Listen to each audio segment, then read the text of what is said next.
Hello जूजी, कैसे हो? Hello sir. तो कैसा गया आपका बीएफए का एंट्रेंस एग्जाम? अच्छा गया सर, काफ़ी और सिलेक्शन भी हो गया। ठीक है, आपका सिलेक्शन पहले तो आपको बहुत सारी बधाई हो कि जो जामिया का एंट्रेंस एग्जाम है आपका क्रैक हो गया है। ये आपका फर्स्ट अटेम्प्ट था ना? यस सर, फर्स्ट अटेम्प्ट था। हाँ, तो ये बहुत बड़ी बात है कि फर्स्ट अटेम्प्ट में ही आपका जो है जामिया का एंट्रेंस एग्जाम वो भी अप्लाइड से क्लियर हुआ है, क्योंकि अप्लाइड में बहुत यस। ज़्यादा कंपटीशन होता है।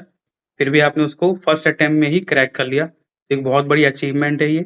सो my name is Juzi Ibtisam and my city is Noida. Noida में रहती हूँ मैं। और मेरे 12th में 89 परसेंटेज आई थी। And then I decided for BFA. तो मैंने आर्ट इंसेन अकेडमी ज्वाइन की थी। वो वहाँ पे काफ़ी अच्छा एक्सपीरियंस था, ऑनलाइन किया था मैंने, तो काफ़ी कुछ सीखने को मिला। मेनली स्केचिंग मेरे को बहुत अच्छे से आ गई, थैंक्स टू यू सर। और मैंने अप्लाइड आर्ट्स के लिए अप्लाई किया था।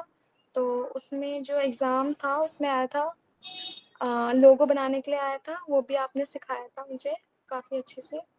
और स्केचिंग आई थी, पोर्ट्रेट बनाना था पूरा, वो भी अच्छे से हो गया। और थ्योरी थी, वो भी अच्छा हो गया। That's it। और लोगों में क्या आया था? लोगों में हमें ना अल्फ़ाबेट्स दिए थे, उसको हमें अरेंज करना था अच्छे से डिज़ाइन में। हम्म। 2 अल्फ़ाबेट्स और शेप्स यूज़ कर सकते थे हम, और कुछ भी यूज़ कर सकते थे, बट लेटर होना ज़रूरी था उसमें। हम्म। सो तो वहाँ बना पे दिया जो जो था। चीज़ें मैंने सिखाई थी वहाँ टोटल काम आई ना तुम्हारी सारी चीज़ें? यस सर, काफ़ी कुछ आपने टिप्स दी थी, सब कुछ काम आया, थैंक यू। और फिगरेटिव में क्या आया था? फिगर में क्या दिया था उन्होंने, किसको बिठाया था वहाँ पे? फिगर में उन्होंने वहाँ का कोई था, उन्होंने सब वहाँ पे बैठाया हुआ था, और उन्होंने एक टेबल के ऊपर चेयर रखी थी और वो चेयर पे बैठे थे। हम्म। नॉर्मली बैठे थे, हाथ रख के चेयर्स पे। तो सबको बनाना था। और कौन सी और वाली टेक्निक यूज़ करी थी तुमने? जो मैंने बताई थी वो वाली करी थी, कौन सी करी थी? यस सर, आपने जो बताई थी वही की थी मैंने। आपसे ही सीखी है स्केचिंग तो। ठीक है। और अपना कुछ और एक्सपीरियंस बताओ। तो ऑनलाइन क्लास की हैं तो अच्छा एक्सपीरियंस था काफ़ी। आप इंडिविजुअली सब पे फोकस करते हैं तो उस वजह से काफ़ी अच्छा है वो, तो सबका हो जाता है उसमें। बिल्कुल। अच्छा, और ये बताओ कि जो तुमने एग्ज़ाम दिया था बीएफए का एंट्रेंस एग्ज़ाम का, उसमें उस टाइम पे नर्वस थे? उस टाइम पे कुछ नर्वसनेस हो रही थी थोड़ी कि फर्स्ट टाइम एग्ज़ाम दे यस रहे हो? काफ़ी स्ट्रेस थी, लग रहा था पता नहीं कैसा जाएगा, बट अच्छा गया था। हुँ, हुँ। थोड़ी नर्वस थी, हाँ। ठीक है, तो अब कैसा लग रहा है कि जामिया का एंट्रेंस एग्ज़ाम क्लियर क्रैक हो गया तुम्हारा? और बहुत अच्छा लग रहा है, बहुत ज़्यादा। तो मुझे लग रहा है तुम दुनिया में पहले ऐसे स्टूडेंट हो जिसने फर्स्ट टाइम में सिर्फ़ 2-3 महीने की तैयारी करी है और उस एग्ज़ाम को क्रैक कर दिया है। Thank you sir.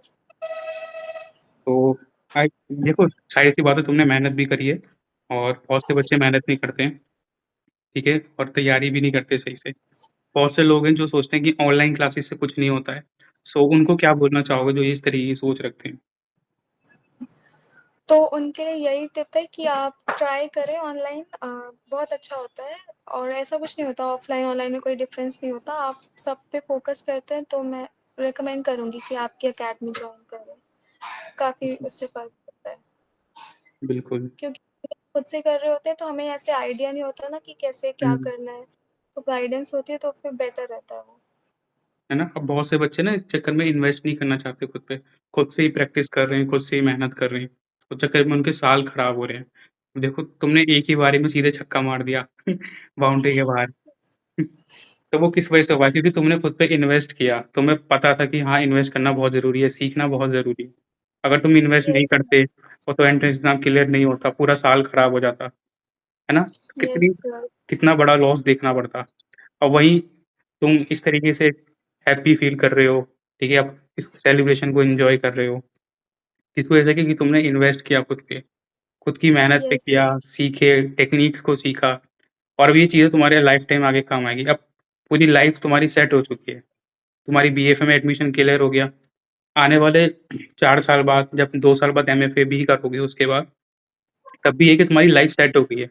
जामिया एक बहुत बड़ा यस। कॉलेज है, ठीक है? कॉलेज ऑफ आर्ट के बाद गवर्नमेंट का कॉलेज है, बहुत नामी कॉलेज है। वहाँ से एक बार डिग्री हो जाएगी, तो एक तरह से लाइफ सेट ही है, क्योंकि इतने सारे बच्चे एंट्रेंस एग्ज़ाम दे रहे हैं। हज़ारों बच्चों ने एंट्रेंस एग्ज़ाम दिया है, उसमें से तुम सिलेक्ट हुए हो, तुम्हारा सिलेक्शन हुआ है 10-5 बच्चों के बीच में, जबकि सीट्स भी इस बार इतनी कम थी। उसके यस बावजूद भी तुम्हारा सिलेक्शन हुआ है।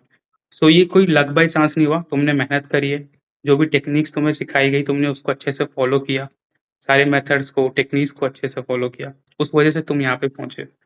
बस यही है कि जॉइन कर रहे हैं आप इस अकेडमी को, काफ़ी कुछ सीखने के लिए मिलता है, और अगर सिलेक्शन नहीं भी हो रहा है तो हमें सीखने के लिए मिल रहा है यहाँ से बहुत हुँ, कुछ, हुँ। जो टेक्निक्स हमें काम आएंगी आगे। तो आप लोग अकेडमी को जॉइन कर सकते हैं, art insane fine art academy है, और सौरभ सर यहाँ पे हमें सिखाते हैं, काफ़ी अच्छा सिखाते हैं। आप ऑनलाइन ऑफलाइन दोनों कोई भी जॉइन कर सकते हैं जैसा आपको लगे, बट उसमें कोई डिफरेंस नहीं होता, हम सेम एक्सपीरियंस होता है, और इंडिविजुअली सर सब पे फोकस भी करते हैं, तो सीखने को सब कुछ मिलता है। बिल्कुल। अब तुम्हारा जामिया का एंट्रेंस एग्ज़ाम क्लियर हो चुका है, ये बताओ पार्टी कब दे रहे हो फिर? सर आ जाइए आप कभी भी। नहीं, नहीं, आपको आना पड़ेगा अकेडमी में और सबको पार्टी देनी पड़ेगी। जो भी तुम्हारे फेलो स्टूडेंट हैं, साथ में पढ़ रहे हैं, ठीक है? Yes sir. ओके। चलो बढ़िया है, कांग्रेचुलेशन, दोबारा से कांग्रेचुलेशन, तुम्हारा एंट्रेंस एग्ज़ाम यस। क्लियर हो गया जामिया का। एक बहुत बड़ी टेंशन थी मेरी, वो भी हट गई, और तुम्हारी भी एक टेंशन थी, वो भी खत्म हो गई, और यस। पूरी लाइफ, अब तुम्हारी लाइफ सेट हो चुकी है बढ़िया से। अब कोई टेंशन नहीं है, बस अब काम करना है, सीखना है, मेहनत करनी है, ठीक है? Yes sir. और कोई पूछना हो तो पूछ लेना, कोई भी चीज़ पूछनी हो कि सर ये कैसे करना है या वो कैसे बनाना है, तो मैं उससे रिलेटेड गाइड दे दूँगा, तुम्हें गाइडेंस दे दूँगा। और किसी की बातों में नहीं फँसना, बहुत लोग मैनिपुलेट भी करेंगे आगे जाके, और कुछ लोग ऐसे होंगे जो मतलब बेवकूफ़ बनाने की भी कोशिश करेंगे, और थोड़ा ध्यान भी रखना ओके सर। कि और आगे मेहनत करना, 4 साल, बस 5 साल और मेहनत करनी है। देखो सबसे बड़ा कीड़ा था उसका, कॉलेज का कीड़ा था ना, वो तो हो गया दिक्कत, डिग्री मिल जाएगी अब आराम से। बस अब ये करना कि अपने आप को एज़ एन आर्टिस्ट में कैसे अपनी स्किल को इम्प्रूव करना, बस अब वो चीज़ रह गई है अब तुम्हारे पास। यस पैसों सर। की दिक्कत वो खत्म हो गई, ठीक है? क्योंकि कॉलेज में बहुत पैसा लगता है, उसकी कोई दिक्कत नहीं है। अब वो जो भी पैसे हैं, जो भी तुम इनकम करोगे, फिर जामिया में जाओगे, कॉलेज में जाओगे तो वहाँ जाके इनकम होगी तुम्हारी। सेकंड ईयर में, थर्ड ईयर में जाके तुम्हारी इनकम चालू हो जाएगी। तो उस इनकम को सेव करके अब बस तुम्हें उसकी एग्ज़ीबिशन लगवानी है। बस अब इतना ही रह गया, ठीक है? So okay sir. तुम्हारा लगा लो 70% काम खत्म हो चुका है। अब बस जो 30% है तुम्हारी मेहनत, तुम्हारी स्किल को बढ़ाना, बस अब वो रह गया। Yes sir. सक्सेसफुल तुम हो चुके हो, ठीक है? इतने सारे बच्चों में से तुम्हारा सिलेक्शन हो गया है।